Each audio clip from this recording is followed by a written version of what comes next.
Pasemos ahora a la lección número 5.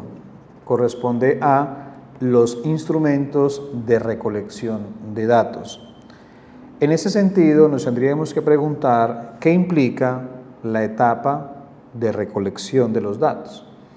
Y eso nos lleva a pensar que después de haber seleccionado la muestra, una muestra que sea pertinente precisamente para el problema de investigación, la tarea a seguir es recolectar de esa muestra los datos que necesitamos sobre las variables de las unidades de muestreo y que serán fenómenos o situaciones, procesos o grupos, que es lo que realmente nos interesa en el proyecto. Esa etapa de recolección de datos también implica elaborar un plan detallado de procedimientos que nos podrán conducir a reunir los datos con un propósito específico y que está orientado al objetivo de la investigación. Incluyen varios asuntos. Uno, preguntarnos cuáles son las fuentes de las que obtendré los datos en ese proyecto de investigación, en dónde se localizan esos datos que necesito, a través de qué medios o a través de qué métodos entonces se van a recolectar esos datos. Preguntas que son necesarias, preguntas que son importantes para llevar a cabo precisamente esta etapa de la cual estamos conversando.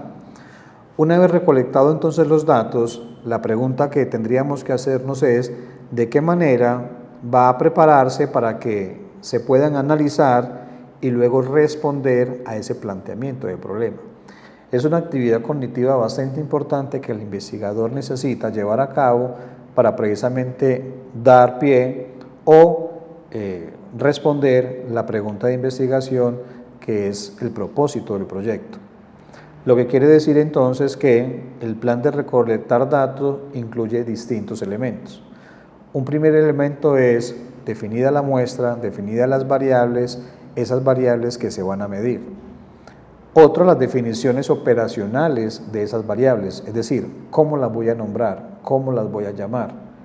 La muestra dentro de un universo, dentro de una población y que debe ser lo suficientemente identificada y los recursos disponibles para llevar a cabo esa recolección de información. Tenga en cuenta que en investigación cuantitativa todas las variables deben ser medibles. Cuando se habla del término medir, tendríamos que preguntarnos qué es medición. Tiene que ver con el proceso de vincular conceptos abstractos con indicadores empíricos para clasificar y luego con frecuencia cuantificar de acuerdo a los conceptos que el investigador tiene precisamente en mente. Es asignar un número, es buscar una respuesta observable que se debe tener y que tiene que ver con los instrumentos de medición. Ahí entonces la pregunta sería, ¿qué es un instrumento de medición? Y tendríamos que decir que es aquel que registra datos observables y que representan las variables o son la representación de las variables que le interesan al investigador. En ese sentido, las variables que se pueden medir deben ir en coherencia con el instrumento de medición.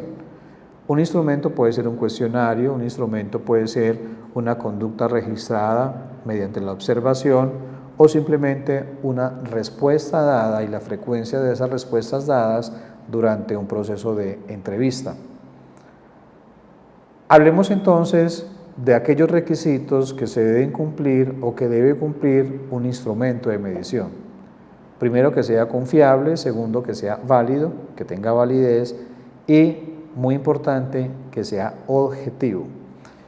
En el sentido de la confiabilidad, ese instrumento de medición tiene que ver con el grado en que un instrumento realmente produce resultados consistentes y coherentes, lo que quiere decir que al ser aplicado en repetidas ocasiones a una sola persona, produzca resultados iguales.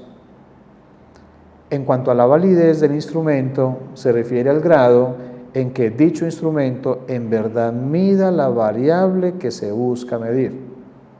Habría que también determinar la validez de contenido, la validez de criterio, la validez de constructo. Y en cuanto a la objetividad, como otro requisito más dentro del instrumento de medición, tiene que ver con determinar qué tanto el instrumento es o no permeable a la influencia o a los sesgos de los investigadores. En ese sentido, los instrumentos de medición tendrían que cumplir dichas características para que, como investigador, podamos calificar que es el instrumento adecuado, porque nos ayudaría a cumplir el propósito de la investigación. Hay distintos tipos de instrumentos de recolección de datos cuantitativos. Los cuestionarios son los más mencionados. Las escalas de actitudes es otro de los instrumentos muy importantes. Los registros de contenido, la observación cuantitativa, que también es muy importante, y pruebas que ya están estandarizadas y evaluadas por expertos. Esos conceptos, que son bastante amplios, también los podrán encontrar ustedes en los diferentes recursos, en la diferente documentación que les estaremos pasando para que usted amplíe precisamente los conocimientos sobre dicho material.